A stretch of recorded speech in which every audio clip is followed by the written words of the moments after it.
Hi, and welcome to this interview in the print with Dr. Paul McGaugh. Dr. McGaugh's just written a book that's making waves in the telling of South Asian history, which is called Spying in South Asia. And it is just as dramatic as it seems. It looks at the untold history of the Indian intelligence relationship with Britain and the United States in the first years and decades after independence, how complicated that relationship was, and how much goes against our intuitions and our learned wisdom about both political and intelligence leadership in the 1950s and 1960s. Dr. McGaugh has written on this subject before, but this is one of the first histories of Indian intelligence that's come out. And there's been sadly little writing about this because the archive, particularly from the Indian side, has remained closed. Very little information has been declassified. But as you will see, some truly fascinating glimpses into the secret world of that period in Dr. McGaugh's book, Spying in South Asia. Dr. McGaugh, firstly, congratulations on a fantastic book that is being very widely discussed in India right now. The first thing I wanted to start was go back to the beginning of this story. Indian independence, anemic, weak intelligence bureau, and the very first DIB reaching out to first the United Kingdom and then the United States for help, deep worries about the communist threat. To many of our viewers, that may be or seem a little counterintuitive. Yes, you did have an insurgency in Telangana, which was quite serious, but you just had a war with Pakistan. You had enormous Hindu-Muslim problems within and outside the country. Why would an intelligence service be interested in communism? What do you think shaped their perceptions and their concerns? That's a really great question, actually, Praveen. And I think it does get to the heart of tension between the Indian state just after 1947 and independence and what the West were hoping to achieve through the process of decolonization. And certainly in the book, one of the themes is the process of decolonization is both complicated, as we all know, but also in intelligence terms. I guess the way I approached decolonization was there were many decolonizations, not just one, politically, economically, and also in terms of intelligence as well. And the intelligence process of decolonization, I think, actually extended for quite a long period of time. So in the book, I say from sort of, well, if we think about 1945 being the sort of beginning of the process of intelligence decolonization, perhaps it only really ends, even if it has ended, we can talk about afterlives maybe a bit later, that there's still those afterlives, I think, that are present in today's contemporary politics in India particularly. But around about the late 1960s, early 1970s is a sort of process where those formal links become a lot weaker with British and American intelligence services. And I think interestingly, a lot of Indian politicians, and particularly Jawaharlal Nehru in 1947, was very conscious, as you said, that India faced a number of threats, both internal and external. And in his perception, communism wasn't at the forefront of those threats. So although Nehru took Telangana and various sort of insurgencies seriously, although he was concerned, although initially quite positive about the emergence of the People's Republic of China on India's borders and of course the Soviet Union just over the Himalayas as well, I think the key threat for Nehru was about more local issues, Pakistan, Kashmir, that sort of thing, but also about communalism. Nehru is constantly telling his intelligence services, not only in the 1940s, but well into the 1950s, you're focusing on the wrong objective. Your prime objective should be about the internal dynamics of Indian politics, the religious question, communalism. That's far more sort of insidious in terms of what's happening to India than communism. So while he accepts communism is a problem, and Nehru is no friend of communism, famously he goes into villages and tells communists to take down the red flags and go back home and that sort of thing. You're not being Indians. That isn't, in his perspective, the primary threat to India. But interesting in intelligence terms, the West, I think, and I think the West is culpable for this. Both British and American intelligence officers really focus on the communist threat. And again, from their perspective, I guess they're coming out of the end of the Second World War, breakdown of relations with the Soviet Union, Europe being divided into this real focus on what they regard as aggressive Soviet expansionist forms of communism. And then the emergence of the People's Republic of China in 1949, the so-called loss of China by the United States. So their focus is quite narrow, I think, and very ideological. And Neera's is more practical. And I think from that perspective, British and American intelligence officers are willing to offer India support, but that support is contingent on it being couched in anti-communist terms. And I think that's for two reasons. Right. One, because of domestic politics back in the West. So for the United States Congress, but also for the British Parliament, to sort of agree to fund this cooperation, then they want an anti-communist thread running through it, a red thread, ironically, I guess you might call it. But also from a perspective of they genuinely are concerned about expansion of communism globally. So I think it's really being driven from a Western perspective.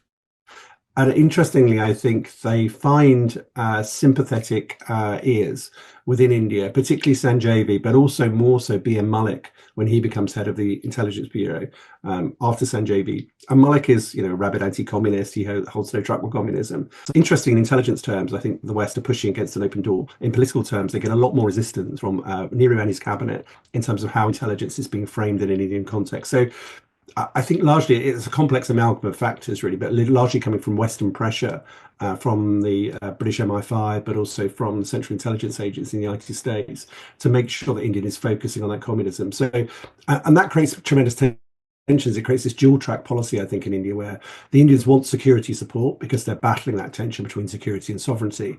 But the West make that support contingent on it having an anti-communist flavor. So, tricky sort of process, I think. So, Lieutenant General L.P. Sen, when he writes about the War of 1947 in his memoirs, has a fascinating passage where he talks about the departing British leaving the Intelligence Bureau and the MI Directorate completely, fileless, taking out everything of consequence. And he has a passage, I don't know if it's correct or not, but in the original document, but he talks about picking up wireless intercepts of an attack on a post in Kashmir and claims they didn't have a map on which they could pin the triangulated coordinates. Did the departing British, to take our story back just a little bit, have a clear sense of what they wanted a post-colonial intelligence service in India and Pakistan, of course, to look like, or was that just something left to the roll of the dice when independence did come about? That's another excellent question, actually. It gets to the heart of something I do mention in the book, which is really important. Again, thinking about sort of different types of decolonization. I think when we talk about political decolonization in India, perhaps it begins in the 1930s or even earlier, when that process of gradually, very, very slowly transferring some forms of political power over to Indian elites begins during that process. That doesn't happen for intelligence at all. So although certain types of political decolonization are quite slow burning and happening over quite a long period of time and occur, despite the fact that obviously in 1947 there's complete chaos and everything gets assumed by the sort of events in the subcontinent. The political process is quite measured and it's over a long period of time. That certainly doesn't happen in intelligence terms. Intelligence decolonization is not really as well thought through. It's much more rushed. And I think that's partly because intelligence heads in Britain, for example, don't really understand the politics of decolonization or what it might mean. So up until quite late in the process, the British are just assuming that that the political rule will continue. They don't really plan for a transfer of power in intelligence terms to Indian intelligence officers. Had they have done so, they would have been training Indian intelligence officers in the 1930s and early 1940s to assume more senior positions, take on more responsibility. That absolutely does not happen. So you have a British elite within the Intelligence Bureau in India who are clinging on to all forms of power, real power in intelligence terms. They're not willing to share that with Indians below them in terms of, sort of the ranking of the intelligence structure. That creates lots of problems because Indians don't have the training, the expertise, the exposure to sort of high-level decision-making in intelligence terms. And the British only really realise that this is going to be a problem in sort of 1946, when Nehru's interim government comes into power. Patel becomes Home Minister, and all of a sudden Patel is in charge of intelligence services. And the British sort of regard this as a bit of a shock, really. They sort of panic. And it's sort of, well, okay, we can't really hand over all the files to Patel because in intelligence files, because, you know, our prime focus for the last 30, 40, 50, 60 years has been on suppressing Indian nationalism. So we have files on Patel, on Nehru, on Raja Gopalachari, all these sort of people, you know, we have been monitoring, following. That's been our prime focus. It's been very much in terms of suppressing internal Indian politics. So they do sort of panic. They absolutely destroy the institutional history of intelligence, which is a real problem. So any intelligence service needs to know its history to avoid repeating those mistakes. But they basically go up in a bonfire of files at the Red Fort and elsewhere in Delhi and other sort of regional centres. So the institutional records of Indian intelligence, colonial intelligence, are destroyed by the British. They don't train Indian officers. They go through a process of this basically retreating from intelligence power, but not. I think it's incredibly irresponsible, to be honest, from my perspective. I think that they don't plan for or enable India to have a functioning intelligence structure, and I think it is a valid comment. I think General Sen's probably using a little bit of dramatic license to emphasize the extent to which he was bereft of intelligence, but it's not too much of an exaggeration to say that the British left India without any intelligence architecture or infrastructure at a time when India was facing severe threats, both externally and internally. So it was a real, I think, a sort of abdication of responsibility on the part of the British state to do that, given the threats that India was facing, really. So yeah, I think an interesting time, but decolonization intelligence attempts was rushed, was hurried, was unplanned, and was very sort of poorly thought through. And that had severe consequences for India when it came to fight Pakistan, for example, but also battle communalism and communism. It didn't really took a long time to reconstitute those intelligence structures.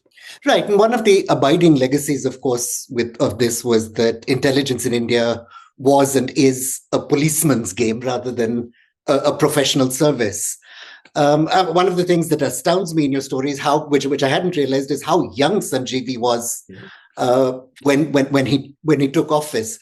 But in a wider sense, Indian political intelligence, of course, a very important arm of colonial rule for a great length of time. What was the institutional understanding of the role of intelligence by colonial Britain? Was spooks something that they took seriously, or was this an activity of the second rank until at least the Second World War? Yeah, it's interesting. Again, I think intelligence in colonial terms or imperial terms to the British was a real contradiction. So at home, in the sort of really from the sort of 1870s, 1880s, when Britain really only has a formal intelligence service, MI5, the domestic security service, and MI6, or the secret intelligence service, the foreign intelligence arm of the British state, are only constituted in 1909. So quite late in the British story, really. And before then, it had largely been a sort of amalgamation of private intelligence, but also police intelligence. It had been relatively unprofessional and had been focused on more domestic threats like Irish Fenianism and things closer to home. And really, the British have a conflicted relationship with intelligence. So they realise that, for example, on the Irish question, it's incredibly important to have an effective intelligence service. And that's why the British Special Branch is formed in London off the back of the Irish terrorism. But also Victorian Britain, particularly in colonial Britain, has a really sort of a suspicion of intelligence. So it has a suspicion of intelligence as being about surveillance, encroaching civil liberties. It sort of strikes at the heart of Victorian morality, that this is not something gentlemen should do, if you like. It's not spying on people and indulging in subversion and that sort of thing. It's not really a British thing morally. So there's the public image of intelligence as this shady practice that most Victorians aren't really happy with. But in imperial terms, it's absolutely crucial, of course, the maintenance of the British Empire everywhere around the globe. I mean, Christopher Bailey, the famous, who's no longer with us, unfortunately, Cambridge historian, wrote a really important book called Empire of Intelligence. And it's really about that. It's about sort of Britain being an intelligence empire. How do you control hundreds of millions of Indians with a small number of colonial sort of officials? You do so through effective intelligence networks. So the British had this sort of contrast between, I think, even colonial administrators in India, British colonial administrators, having a sort of looking down, sneering on intelligence, not really being comfortable with it, regarding it as morally dubious activity. but having to practice intelligence to make sure that it's sort of as a pillar of their rule, really, the sustained British imperial rule. So there's a real sort of conflict between the two, a tension between the two, between and a sort of a cultural aversion on the part of the British state to intelligence, and a recognition that it's absolutely crucial to the imperial project. So it's quite an interesting tension, I think. Which makes it all the more odd that Sanjeevi's generation of police officer, who would have, after all, known what their British superiors were doing, would have been so comfortable with British intelligence. The FBI really did not like the director of the FBI, got along much better with some of his CIA colleagues, Kermit Roosevelt and others. By this period, in the years after independence, when Sanjeevi makes that first visit, is Britain happy to cede some space for the Americans, or is it still a little uncomfortable with America poking its nose into former colonies where it thought it still had real interests? Yeah, I think it's another great question, actually. I think the latter probably, and again, this is not just something that you could find to the intelligence space. So I've done quite a lot of work on politics, economics, culture in terms of Britain's relationship with India after 1947, and certainly in the economic space, the British are very concerned about American imperialism and American capitalism, and they still very much see India as an important economic component of the British global project even after 1947. So very reluctant to give up the capital that British industry sends back to the metropole from India. So that economic relationship is still really strong, I think, well into the 1960s. I mean, the Calcutta Tram Company is being run by British interests, in the 60s and 70s. So that economic relationship is quite strong. And the British really value that. It's important to them economically at a time when Britain's in quite a parlous economic state after 1945. So they really try to discourage Indian economic relations with the United States and sort of try to throw a spanner in the work of those economic relations. I think they also do so politically. But interestingly, the Americans are quite happy under, for example, President Truman after 1945 and even Eisenhower into 1950s, recognizing that huge role as the globe's policeman, if you like, after 1945, and it cannot do anything. And America has tremendous and preponderant global power after 1945, but even the Americans recognize that has limits. So I think they're willing after 1945 to say, look, South Asia traditionally has been a British stronghold, it's been a British sphere of influence. You should carry that on in the context of the Cold War, and you should be at the tip of the spear of the West, sort of, challenging communism in South Asia and making sure that South Asia stays nominally aligned with the West, given Nero's focus on non-alignment. And the Americans are quite happy, I think, to concede that to the British. So politically, economically, at the sort of presidential level, that's almost a tacit agreement, but not so in intelligence terms, interesting. The CIA are much more concerned to be a global intelligence organization. And interestingly, American intelligence is way ahead of the curve, I think, in terms of recognizing, and ahead of the curve in terms of American politicians and the executive and presidency, in recognizing India as a really significant Cold War space.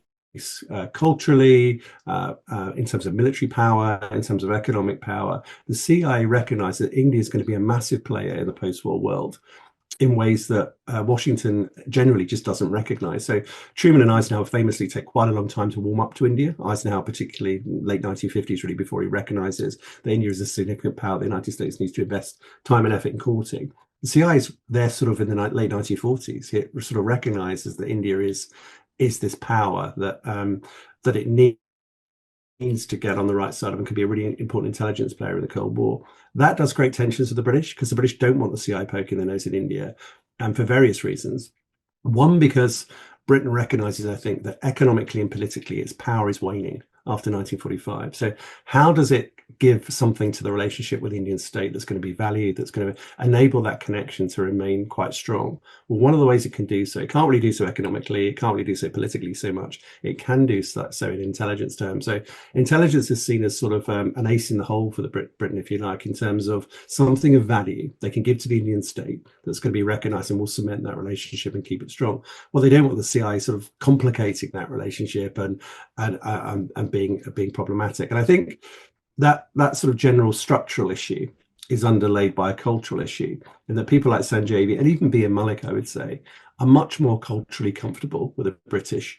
They've grown up with British colonial officials. They speak the same language as Americans do, but not the same language in terms of the cultural sort of association of that language.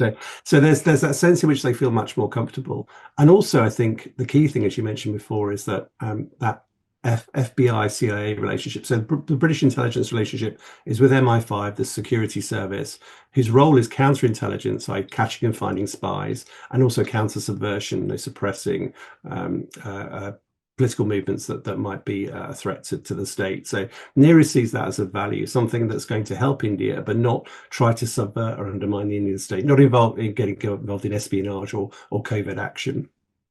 Well, the exact opposite applies for the United States, that Nehru really and Sanjeev want to have a relationship with the FBI. That doesn't work out for various reasons, personal reasons.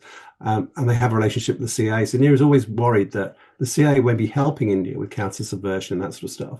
But also it's a spying agency. So what are they doing that they're not telling Nehru about? And I think that sort of tension always sort of underlies that relationship really. And the British, interestingly, do play on that. So as with economics, I found lots of evidence in my files that when British officials are talking to Indian officials, they're saying, "But you can't trust the Americans."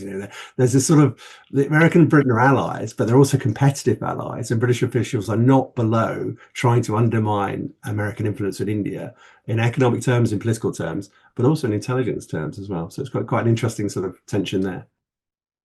And the other sort of side of that story is, of course, Nehru and other members of his cabinet, with their suspicions about intelligence, aren't wrong, right? Because both Sanjeevi and, as we learned from your book, both Sanjeevi and Malik seem to be going behind his back on a variety of things and constantly complaining that they have to hide things from their boss. Another very, very sort of strange facet of Indian politics in those early years. Yeah, I think it is interesting because I think both Sanjeev and Malik want to have quite close cooperative relations with the United States, particularly, and also the United Kingdom through MI5. They are wary of the extent to which that is going to be seen as compromising Indian sovereignty and also perhaps compromising Indian non-alignment. The British and the Americans are always complaining that India doesn't do enough in intelligence cooperation. And Nehru quite rightly turns around and says, we do more with you by multiple factors than we do with the Soviet Union. We don't have Soviet officers stationed in the heart of the Indian government like MI5 does. We don't liaise with you on intelligence matters in the same way we do with the Soviet Union. So there is Nehru's accepting tacitly that there is a sort of bias towards the West. And he's saying, well, we need to keep this relationship in sort of some sort of perspective. We are much closer to the West than we are to the Soviet Union, but even that isn't enough for British and the Americans to some extent. I mean, Nehru famously finds out from B. and Malik that Malik is sending Indian intelligence officers to London to learn Russian. And he's aghast.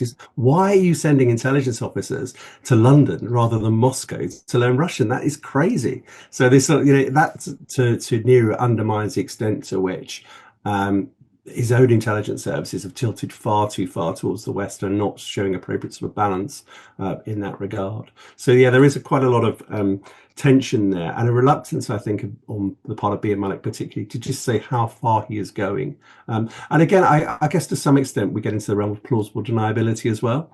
The extent to which Nehru may sort of, I mean, Nehru's no fool. He knows what's going on in terms of this intelligence relationship. So occasionally he pushes back against that. Quite often, I think he finds it convenient not to know or not to be told about that sort of thing, because then he can deny it's ever happened. When I think really he knows that intelligence relationship is incredibly close and incredibly important to Indian intelligence, and it serves the purpose of upholding Indian security at a time when India is going through a really critical phase of its history. So Nehru, to some extent, is adopting what American presidents have also adopted over a period of time. And just don't tell me this is happening. I want plausible deniability. I want to be able to go to the press or Congress or Parliament and say, look, this isn't taking place. No one's told me about this. When actually they really know what's going on. Which is kind of touchingly old-fashioned. I mean, this idea that you shouldn't lie to Parliament is, So a last question on this, and then I want to move on a little bit. Nehru himself is sort of very ambiguous about these issues, right? So he's got this reluctance on the one hand, this reticence, this sense of correctness, but he's not above letting the CIA send a little money the way of destabilizing things in Kerala. And the Chinese, at least, rightly or wrongly, are convinced that he knows much more about what the CIA is up to in Tibet than he lets on. How do you account for Nehru's ambiguities on this? I mean, he's pushing back on the one hand, but quite happy to let some of this happen on the other. Yeah, again, a great question. I think it is complicated, and to some extent, it's difficult to reconcile the two sort of perspectives that Near is adopting.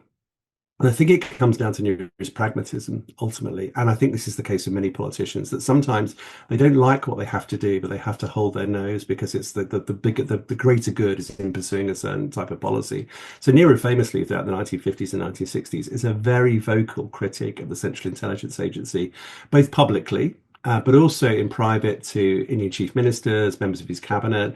He's constantly writing letters to them saying, oh my God, look what the CIA has done. They're up to this terrible thing in Guatemala. And Nero particularly is looking at what the CIA is doing to subvert democratically elected governments in Iran, in Guatemala, Indonesia, and elsewhere, and saying this is horrendous. So this is ultimately anti-democratic. This is not what the project of the post-Second World War is about. It's absolutely fundamentally undermining this sort of rule of law, international law and democracy. So he's absolutely ideologically opposed to this, and he recognises the CIA is being used as the sort of core arm of the United Governments to achieve that subversion across the global South. Nero also is really critical of the CIA. For example, at the time of the Bay of Pigs operation in 1961, he excoriates the CIA for being having this myth of being this omnipotent intelligence organization that never gets anything wrong and is all powerful, and says, look at them, they're clowns. They've been terrible in 1961 in this terrible attempt to insert Cuban guerrillas into to destabilize Fidel Castro's regime. It's an absolute farce. It's a disaster. So he's really critical of the CIA at certain times, I think. But he also recognizes that the agency in the post-war world is the only intelligence service really globally that has the power, the resources to basically help India in key elements. So Kerala in 1957, as you mentioned, he was really concerned about Kerala becoming the first democratically elected communist state, and so he's willing to hold his nose and work with the Central Intelligence Agency to try and undermine communism in Kerala. Similarly with China as well, in terms of American support for what's going on across the border and being able to access particularly American reconnaissance capability to see what the Chinese are doing over the Himalayan watershed. So I think to a certain extent, Nero is trying to be a pragmatist and say, look, I don't like this. I don't like the Central Intelligence Agency. I don't like what they're doing. But also I have to balance that sense of distaste with my role as India's Prime Minister, ultimately to safeguard Indian national security.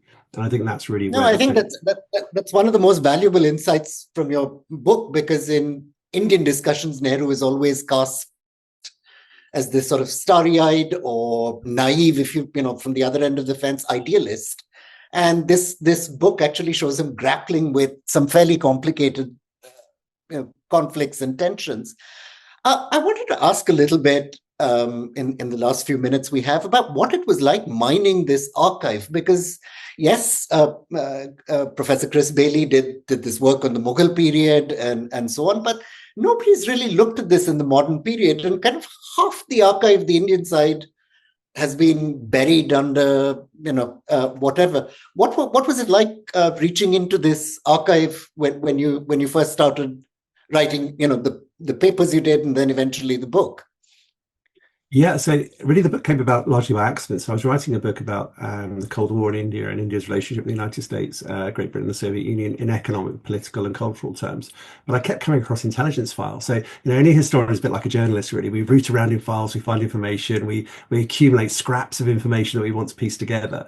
And I kept finding some really interesting information on intelligence. I thought, well, it doesn't really fit into the book project I'm doing at the moment, but I'll park that, put it to one side, and see how much I get. And the volume of that information kept growing. And it was really just by accident. Intelligence is a bit like, again, maybe a bit like journalism. There's lots of parallels, I think, between the two. And then it's like creating a jigsaw, making that jigsaw when not all the pieces are available to you. So, but you're trying to fit those pieces together to form some sort of picture that's always contingent. I think spies and journalists both have a lamentable tendency to make up things when they can't. That's true. How do you fill the gaps? Well, maybe you make stuff up to fill the gaps. I think that's true. So yeah, I'm trying to do that really by a patchwork of coming across really interesting information on intelligence and Indian files, private papers at the Jawaharlal Nehru Memorial Library, some intelligence information in Indian National Archives, although, as you'll know, the Research Analysis Wing, for example, have never officially released a single file, so that makes it difficult for intelligence stories. So it's very much an investigative sort of patchwork of putting together scraps of information to try and tell a story. And I think because of that story will always remain contingent, because hopefully new files will continue to emerge, new private papers will emerge. So it's a combination of using oral history, using scraps of files from various places. Also triangulating I thought was really useful, because I would find a piece of information on the Indian archives and think, well, is that really true? I only have one source of information here. Can I go to the British archives? Can I go to the American archives? Can I go to another European archive or elsewhere in South Asia and find another piece of information that corroborates that? So I was always trying to triangulate information. I mean, I guess one of the issues with the intelligence history is, as you said, spies lie. So sometimes you can't take at face value what you find in the official histories or what you find in even in private papers of intelligence officials, because sometimes they're deliberately leading false trails. So that can be quite challenging in terms of methodology. But triangulation, I think, is probably the only way we can really get around that. So in many ways, it was incredibly frustrating, I guess, a bit like journalism. But sometimes when you feel you have enough to construct a story, it's incredibly rewarding as well.